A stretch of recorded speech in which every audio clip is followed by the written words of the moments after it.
Hi everyone, welcome back to my channel. Please subscribe my channel and press the bell icon. Topic of this video is dyspnea. Dyspnea or shortness of breath is an abnormal awareness of respiration. Dyspnea in heart disease is precipitated or exacerbated by exertion but may occur at rest.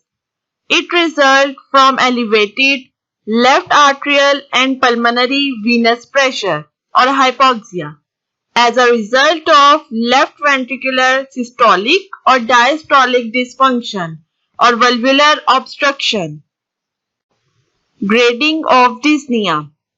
Dyspnea always described with grading because it indicates functional class of patient and severity of the disease. Grade 1, no breathlessness. Grade 2, breathlessness on severe exertion.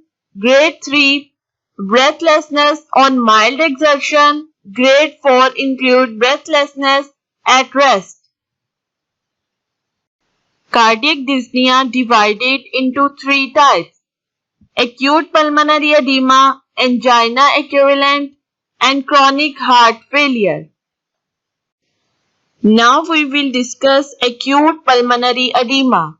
Acute pulmonary edema develops from a major event such as acute myocardial infarction in previously healthy heart or minor event such as atrial fibrillation in a previously diseased heart.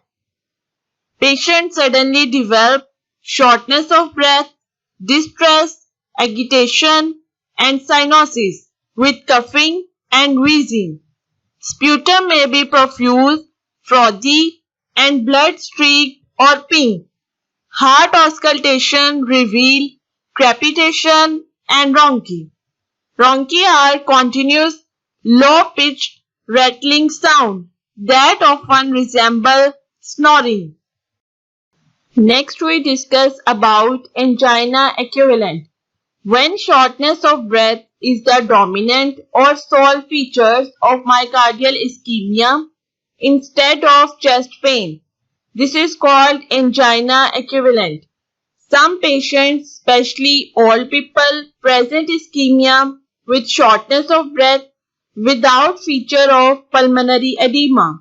No prominent crepitation are present. ECG show ST wave changes and treatment of angina relieve shortness of breath even without diuretics.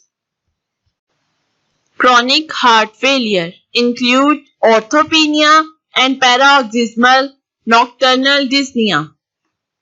Orthopnea is dyspnea that occur during spine position as a result from increase in venous return. Paroxysmal nocturnal dyspnea is the shortness of breath that occurs abruptly 30 minutes to 2 hours after going to bed and is relieved by sitting up or standing up. Acute dyspnea at rest occur in acute pulmonary edema or in myocardial ischemia. Pulmonary edema is an abnormal buildup of fluid in the lungs. This buildup of fluid leads to shortness of breath. Pulmonary edema is often caused by congestive heart failure.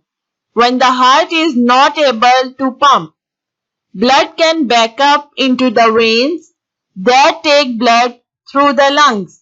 As the pressure in these blood vessels increases, fluid is pushed into the air space. This fluid reduces normal oxygen movement through the lungs. These two factors combine to cause shortness of breath.